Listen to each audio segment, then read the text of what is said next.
Bismillahirrahmanirrahim. Assalamualaikum warahmatullahi wabarakatuh. Kembali lagi ke monolog ekonomi syariah.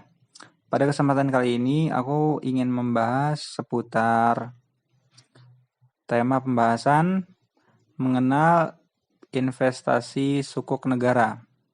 Mengenal salah satu produk investasi syariah yaitu sukuk negara. Ya.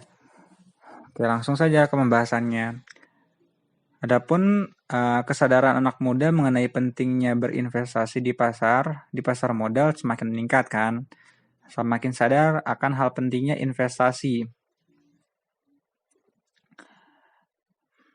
Hal ini terlihat dari pertambahan jumlah investor retail di pasar modal. Mengutip data Kustodian Sentral Efek Indonesia KSEI per Juli 2020, jumlah investor pasar modal mencapai 3,02 juta investor. Jumlah itu terdiri atas investor saham, investor reksadana, dan investor obligasi. Angka tersebut meningkat 22% dari posisi akhir tahun 2019. Dikutip dari bisnis.com pada bulan Agustus tahun 2020. Salah satu instrumen investasi yang semakin diminati adalah sukuk negara. Hal ini dapat terlihat dari laris manisnya penjualan sukuk retail seri 013 atau SR013 pada bulan September lalu. Mengutip catatan Kementerian Keuangan Republik Indonesia, SR013 terjual hingga 25,67 triliun rupiah kepada 44.802 investor di seluruh Indonesia. Yang menarik, 44,92% dari jumlah investor SR013 yang baru adalah investor milenial yang masih berusia muda.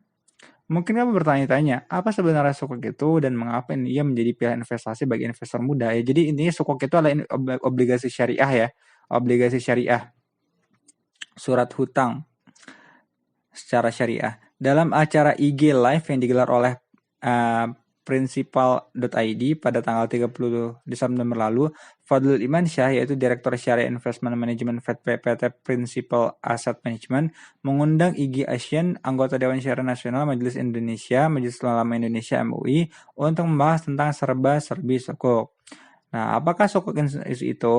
Sukuk ialah instrumen investasi syariah yang halal. Sukuk berasal dari bahasa Arab yang artinya sertifikat.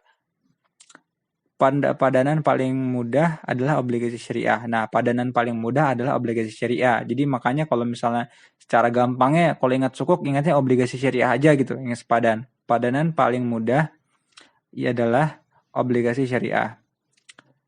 Kata Igi, ketika kamu berinvestasi di sukuk, berarti kamu menanamkan uang yang digunakan oleh penerbit sukuk. Dalam hal ini adalah pemerintah untuk membiayai pembangunan. Sebagai imbal hasil, kamu akan mendapatkan kupon tetap setiap periode tertentu.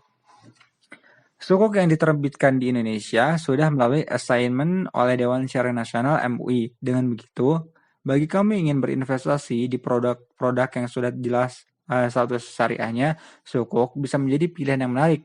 Kehadiran sukuk melengkapi berbagai instrumen investasi berbasis syariah lain, seperti reksadana, syariah, dan juga saham syariah. Sukuk terbebas dari unsur riba, goror, dan maisir. Bukan cuma itu, penerbitan sukuk juga membutuhkan underlying aset atau aset dasar. Di Indonesia, sukuk negara ada berbagai macam jenis dan nama. Mengutip situs Kementerian Keuangan Republik Indonesia, selain sukuk retail seperti SR013 yang baru terbit tersebut, ada juga Islamic Fixed Rate atau IFR, surat perbendaharaan negara syariah. Sukuk dana haji Indonesia, sukuk falas, sukuk tabungan, dan project based sukuk. Dalam penerbitannya, sukuk bisa memakai berbagai macam jenis akad, mulai dari akad ijarah, murabahah, hingga akad wakalah dan musyarakah. Menurut Igi, kebanyakan sukuk yang terbit di Indonesia memakai akad ijarah. Akad ini berarti akad pemindahan hak guna atas barang atau jasa tanpa diikuti pemindahan kepemilikan barang atau jasa itu sendiri.